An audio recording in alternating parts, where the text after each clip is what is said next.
Hi friends, மீண்டுமா இந்த video மூலமாக உங்களை பார்க்குறதுல எனக்கு ரொம்ப ரொம்ப சந்தோஷம். ஒரு சின்ன டிவோஷன் மாதிரி பார்க்கலாம் அப்படின்னு சொல்லி தோணுச்சு.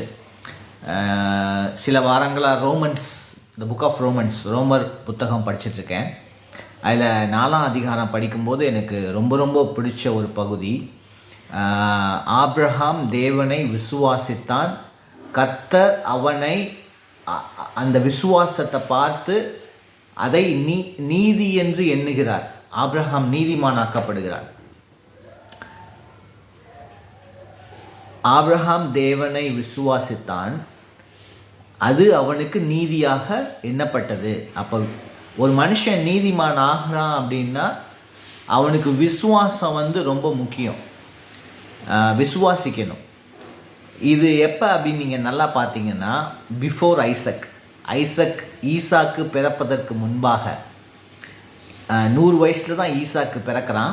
ஈசாக்கு பிறப்பதற்கு முன்பாக 99 வயதில் சுன்னத், அந்த சர்க்கம்சிஷன் அது பண்ணுறாங்க. அதுக்கும் முன்பாக ஆதியாகமம் 15ஆம் அதிகாரத்தில் இது வருது. அப்போ ஈசாக்கு பிறப்பதற்கு முன்பாக, சர்க்கம்சிஷன் பண்ணுறதுக்கு, சுன்னத் பண்ணுறதுக்கு முன்பாக இந்த வசனங்கள் வருது. அது எப்போ வருது அப்படின்னு பார்த்தீங்கன்னா, ஆண்டவர் ஆபிரகாமை பார்த்து சொல்கிறாரு, நான் உனக்கு ஒரு சந்ததி, ஒரு மகன், பிள்ளைகளை கொடுப்பேன், நேஷன்ஸ் அப்படின்னு சொல்லி சொல்கிறார். அந்த சந்ததியிலேருந்து தேசங்கள் வரும் அப்படின்னு சொல்லி சொல்கிறார். அப்போ நல்லா பார்த்தீங்கன்னா, ஒரு மகனை கொடுப்பேன், பிள்ளையை கொடுப்பேன், அந்த பிள்ளை மூலமாக தேசங்கள் உண்டாகும் அப்படின்னு சொல்லி ஆண்டவர் சொல்லும் பொழுது, ஆபிரகாம் நான் உன்னை ஆசீர்வதிப்பேன் அப்படின்னு சொல்லி ஆண்டவர் சொல்லும் பொழுது, ஆபிரகாம் சொல்கிறான், எனக்கு பிள்ளை இல்லை, இந்த வேலைக்காரன் தான் என் வீட்டில் என்னுடைய சொத்து பத்துக்கெல்லாம் வாரிசாக வரப்போகிறான் அப்படின்னு சொல்லி ஆபிரகாம் கவலைப்படும் பொழுது, ஆண்டவர் சொல்கிறாரு, உன்னுடைய சந்ததி, உன்னுடைய மகன் பிள்ளைகள் மூலமாக தேசங்கள் உண்டாகும் அப்படின்னு சொல்லி சொல்கிறாரு. இன்றைக்கி நம்ம அதை கண்கூட பார்க்குறோம். அந்த நிறைவேறுதலை கண்கூட பார்க்குறோம். அரப்ஸ் த்ரூ இஷ்மவேல் மூலமாக வந்த அரபியர்கள் மட்டும் அல்லாமல், ஈசாக்கு மூலமாக வந்த இஸ்ரவேலர்கள் மட்டும் அல்லாமல், ஆபிரகாமின் சந்ததியில் வந்த இயேசு கிறிஸ்துவின் மூலமாக நாம் எல்லாரும் இன்றைக்கி விசுவாச பிள்ளைகளாக ஆபிரகாமுக்கு இருக்கிறோம். அப்போ ஆண்டவர் சொன்ன மாதிரி அந்த நேஷன்ஸ் வந்துச்சா இல்லையா? ஆபிரகாம் விசுவாசித்த மாதிரி அவனுக்கு பிள்ளையை கொடுத்தாரா இல்லையா? ஈசாக்கை கொடுத்தாரா இல்லையா? அப்போ ஆபிரகாம் தேவனை விசுவாசித்தான், அது அவனுக்கு நீதியாக எண்ணப்பட்டது. அப்போ ஒரு மனுஷன் நீதிமான் ஆகிறான்னா ஃபஸ்ட்டு விசுவாசம்தான். ஒர்க்ஸ், கிரியைகளும் முக்கியம்தான். அதுக்காக நம்ம பாவம் செஞ்சுட்டே இருக்கலாம், பாவத்தில் லயிச்சிட்டு இருக்கலாம், நான் சொல்லவே இல்லை. பாவம் செய்யக்கூடாது. As he is holy, we have to be holy. அவர் பரிசுத்தராக இருக்கிறது போல், கடவுள் பரிசுத்தராக இருக்கிறது போல் நாமும் பரிசுத்தமாக இருக்கணும் அப்படின்றது தான் கடவுளுடைய சித்தமாக இருக்குது. அப்போ கிரியைகள் எப்படினாலும் இருக்கலாம் அப்படின்னு நான் சொல்ல வரல. பட் கிரியைகளுக்கு முன்பாக ஆரம்பத்தில் விசுவாசம் தாங்க. நீங்கள் இயேசு கிறிஸ்துவை நம்பினதுனால தான் கடவுளுக்கு பிள்ளைகளாகவே மாறுறீங்க. யோவான் 1ஆம் அதிகாரம் 12ஆம் வசனம். இயேசுவுக்கு பிள்ளைகளாக எப்படி மாறுறோம்? கடவுளை நம்புறதுனால. இயேசு கிறிஸ்துவை உள்ளத்தில் நம்பி வாயினால் அறிக்கை செய்யுங்க, அப்பொழுது நீங்கள் ரட்சிக்கப்படுவீர்கள்னு சொல்லி வசனம் இருக்குது, ரோமரில் வருது. அப்போ முதல்ல ஆரம்பத்தில் என்ன அப்படின்னா விசுவாசம்தான். விசுவாசத்தில் தான் ஆரம்பிக்குது எல்லாமே. அப்போ நீங்கள் நம்பணும். கடவுள் ஒரு வார்த்தை சொன்னார் அப்படின்னா நீங்கள் நம்பணும். உங்கள் வாழ்க்கையில் ஆண்டவர் வாக்கு தத்தங்கள் கொடுத்துருக்குறாரா? என்னென்ன வாக்கு தத்தங்கள்லாம் கொடுத்துருக்கிறாரு, நீங்கள் நம்புறீங்களா? ஃபார் எக்ஸாம்பிள், என்னுடைய வாழ்க்கையில் ஆண்டவர் என்ன வாக்கு தத்தங்கள் கொடுத்துருக்குறாரு, சில 1-2 வாக்கு தத்தங்கள் நான் சொல்லிவிட்டு அதை உங்களுக்கும் நான் சொல்கிறேன். முதிர் வயதிலும் கனித்தந்து புஷ்டியும் பசுமையுமாக இருப்பீர்கள். அப்போ முதிர் வயதிலும் கனித்தந்துனா இளவயதிலும் நாங்கள் கனி கொடுப்போம், இளவயதிலும் நம்ம கனி கொடுப்போம், முதிர் வயதிலும் கனி கொடுப்போம். ஃப்ரெஷ் அண்ட் க்ரீன், ஃப்ரூட்ஃபுல்லாக இருப்போம் அப்படின்னு சொல்லி சொல்கிறார். ஃப்ரெஷ்ஷாக, க்ரீனிஷாக, ஃப்ரூட்ஃபுல்லாக, பசுமையாக, ஃப்ரூட்ஃபுல்லாக கனிகளை கொடுப்போம்னு சொல்லி ஆண்டவர் சொல்கிறார். இந்த வாக்குத்தத்தம் நீங்களும் உங்களுக்கும் எடுத்துக்கோங்க. இன்னொரு வாக்குத்தத்தம், சாய்ஸஸ்ட் பிளெஸ்ஸிங்ஸ். ஃபைனஸ்ட் வீட், உசிதமான கோதுமை, உச்சிதமான கோதுமை, ஃபைனஸ்ட் வீட். கண்மலையின் தேன், ஹனி ஃப்ரம் த ராக். இதெல்லாம் சாய்ஸஸ்ட் பிளெஸ்ஸிங்ஸுங்க.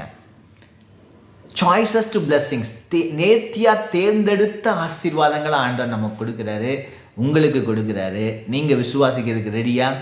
விசுவாசிச்சிங்கன்னா பெற்றுக்கொள்வீங்க. இன்றைக்கி நான் தீர்க்க தரிசனமாக உங்கள் வாழ்க்கையில் இந்த விசுவாச வார்த்தைகளை நான் சொல்கிறேன். பெற்றுக்கொள்ளுங்க ஆண்டவருடைய நாமத்தினால. ஆண்டவருடைய ஊழியக்காரனாகிய நான் ஒரு மிஷினரியாக நான் உங்கள் வாழ்க்கையில் இந்த வாக்குத்தத்தங்களை நான் சொல்கிறேன். நீங்கள் எடுத்துக்கொள்ளுங்க, விசுவாசிங்க, பெற்றுக்கொள்ளுங்க. I know the plans I have for you, plans to prosper you, not to harm you, plans to give you a hope and a future. Jeremiah 29:11. So இந்த மாதிரி வாக்குத்தத்த வசனங்கள் நம்ம எடுத்துக்கலாம். ஸோ வாக்குத்தத்த வசனங்கள் மூலமாக கடவுள் நம்ம கூட பேசும் பொழுது நம்ம உள்ளத்தில் விசுவாசிக்கணும், நாவினால் அறிக்கை செய்யணும்.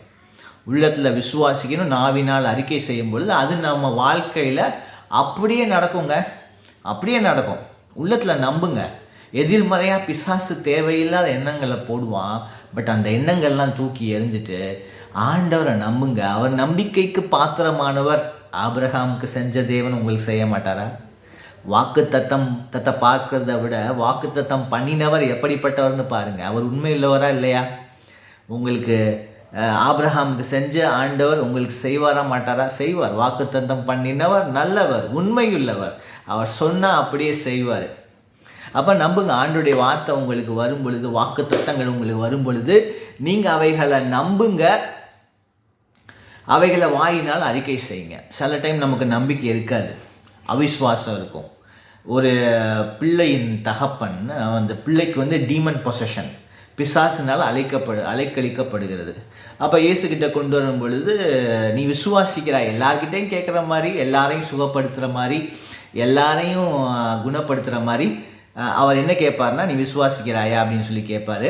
அதே மாதிரி இந்த மனுஷன்ட்டே ஆண்டவர் கேட்கும்போது, ஆமாண்டவரே நான் விசுவாசிக்கிறேன், என்னுடைய அவிசுவாசம் நீங்கும்படிக்கு எனக்கு உதவி செய்யுங்க, ஹெல்ப் மை அன்பிலீஃப் அப்படின்னு சொல்லி சொல்கிறான். எவ்வளோ ஒரு நல்ல ப்ரேயர் பாருங்கள். உண்மையாகவே ஒத்துக்கிறான், எனக்கு அவிசுவாசம் இருக்குது, என்னால் நம்ப முடியல, கஷ்டமாக இருக்குது அப்படின்னு சொல்லி உண்மையை ஒத்துக்கும் போது கடவுள் அவனுக்கு ஹெல்ப் பண்ணுறாரு. அவனுடைய அன்பிலீஃப், அந்த அவிசுவாசத்தை எடுத்து போகிறாரு. அதே மாதிரி இன்றைக்கி உங்களால் ஆண்டவருடைய வாக்குத்தத்தங்களை, ஆண்டவருடைய வார்த்தைகளை நம்ப முடியாமல் அவிசுவாசத்தில் இருக்கிறீங்களா? நீங்கள் அதையே ஜெபமாக வைங்க. ஏசப்பா கிட்ட கேளுங்க, இயேசுவே உங்களுடைய வார்த்தைகளை நம்புவதற்கு எனக்கு அவிசுவாசமாக இருக்கு ஆண்டவரே, என் அவிசுவாசம் நீங்கும்படி எனக்கு உதவி செய்யுங்க அப்படின்னு சொல்லி ஆண்டவர்கிட்ட கேளுங்க. நிச்சயமாகவே, கண்டிப்பாகவே உங்கள் அவிசுவாசம் நீங்கும்படிக்கு உதவி செய்வார். அதே மாதிரி சீடர்கள் இடத்துல கேட்குறாங்க. கரெக்டாக பார்த்தீங்கன்னா லூக்கா 17:5 சீடர்கள் கேட்குறாங்க, எங்கள் விசுவாசத்தை வர்த்திக்க செய்யுங்க அப்படின்னு சொல்லி சொல்கிறாங்க. அப்போ விசுவாசன்றதுக்கு அளவுகோல்கள்லாம் இருக்குது. அதனால தான் சீஷர்கள் சொல்கிறாங்க, எங்களுக்கு விசுவாசம் கம்மியாக இருக்குது, எங்கள் விசுவாசத்தை பெருக செய்யுங்க அப்படின்னு சொல்லி சீஷர்கள் சொல்கிறாங்க. அப்போ நல்லா யோசிச்சு பாருங்கள். உங்களுக்கும் விசுவாசம் கம்மியாச்சுன்னா நீங்களும் சீஷர்களை போல் ஆண்டவர்கிட்ட கேட்கலாம், எங்கள் விசுவாசத்தை வர்த்திக்க செய்யுங்க அப்படின்னு சொல்லி கேட்கலாம். அப்போ உங்களுக்கு அவிசுவாசம் இருக்குதா? ஆண்டவரே அவிசுவாசம் என்னை விட்டு விலகும்படிக்கு செய்யுங்கன்னு சொல்லி ப்ரேயர் பண்ணுங்கள். விசுவாசம் கம்மியாக இருக்குது, நான் சீஷர்களை போல் ஆண்டவரே என்னுடைய விசுவாசத்தை வர்த்திக்க செய்யுங்க அப்படின்னு சொல்லி சொல்லுங்கள். விசுவாசத்தை துவக்குகிறவரும் முடிக்கிறவரும் அவர் தான் அப்படின்னு சொல்லி எபிரேயர் 12:2 சொல்லப்படுது. அப்போ துவக்குகிறவர் அவர் தான். அப்போ விசுவாசத்தை நம்மத்தில் துவக்குகிறவர் அவர் தான். முடிக்கிறவர்னா ஏதோ முடிச்சு விட்ருவார் அப்படின்ற மாதிரிலாம் அர்த்தம் கிடையாது. இங்கிலீஷில் கரெக்டாக தெளிவாக போட்டு perfecter of the faith. Perfecter அப்படின்னா பூரணப்படுத்துகிறவர். அப்போ உங்கள் மனசில், உங்கள் உள்ளத்தில், உங்கள் உள்ளான மனுஷனில் விசுவாசத்தை துவக்குறது மட்டும் இல்லை, அதை பூரணப்படுத்துகிறாரு இயேசு கிறிஸ்து. எவ்வளோ ஒரு அருமையான ஆசீர்வாதம் பார்த்தீங்களா? உங்கள் விசுவாசத்தை துவக்கி, உங்கள் விசுவாசத்தை வளர செய்து, அவிசுவாசத்தை நீக்கி உங்கள் விசுவாசத்தை பூரணப்படுத்துகிறாரு. எபிரேயர் 12:2 இந்த வசனங்கள்லாம் பாருங்கள். அப்போ ஆபிரகாமை போல் நாமளும் விசுவாசிக்கணும், அது நமக்கு நீதியாக எண்ணப்படும். தேவனை விசுவாசிப்போமா? கடவுளை விசுவாசிக்கலாமா? ஆண்டவராகிய இயேசு கிறிஸ்துவை விசுவாசிக்கலாமா? நம்பலாமா? அவர் நல்லவர், தம்மை தேடுகிறவர்களுக்கு நன்மை செய்கிறவர். விசுவாசிக்கலாமா? எவ்வளவு வேணும் சந்தேகப்படாமல் விசுவாசிங்க. எவ்வளவேனும் சந்தேகப்படாமல் விசுவாசிங்க. கர்த்தர் உங்களை ஆசீர்வதிப்பார். கர்த்தர் உங்களை ஆசீர்வதிப்பார். சின்ன ஜெபம் பண்ணலாமா? அப்பா பிதாவே, இந்த நல்ல வேலைக்காக உமக்கு நன்றி செலுத்துகிறோம். அப்பா, இந்த நாளிலே கூட விசுவாசத்தை குறித்து நாங்கள் கேட்டோம் ஆண்டவரே. ஆபிரகாம் தேவனை விசுவாசித்தான், அதை அவனுக்கு நீதியாக எண்ணினார் என்று நாங்கள் பார்த்தோம் ஆண்டவரே. இன்றைக்கு கூட எங்களிடத்தில் இருக்கிற அவிசுவாசத்தை எடுத்து போடுங்கப்பா. எங்களிடத்தில் இருக்கிற இந்த சின்ன விசுவாசத்தை வர்த்திக்க செய்து பெரிய விசுவாசமாக மாற்றுங்க ஆண்டவரே. மலைகளை பெயர்க்கத்தக்க விசுவாசம் உள்ளவர்களாக நாங்கள் மாற உதவி செய்யுங்க. உம்முடைய வார்த்தைகளை கேட்கும் பொழுது, உம்முடைய வாக்குத்தத்த வசனங்களை நாங்கள் படிக்கும் பொழுது அதை நாங்கள் விசுவாசித்து நாங்கள் பெற்றுக்கொள்ள உதவி செய்யுங்கப்பா. ஆசீர்வாதமான ஒரு வாழ்க்கை வாழ உதவி செய்யுங்க. விசுவாசத்தை வர்த்திக்க செய்யுங்க, அவிசுவாசத்தை நீக்குங்க. வாழ்க்கையில் உங்களுடைய வார்த்தைகள் நிறைவேற உதவி செய்யுங்க. நாங்கள் விசுவாசிக்கிறோம், அது எங்களுக்கு நீதியாக எண்ணுங்க. இயேசுவின் மூலம் ஜெபிக்கிறோம் நல்ல பிதாவே. ஆமென், ஆமென். God bless you. God bless you.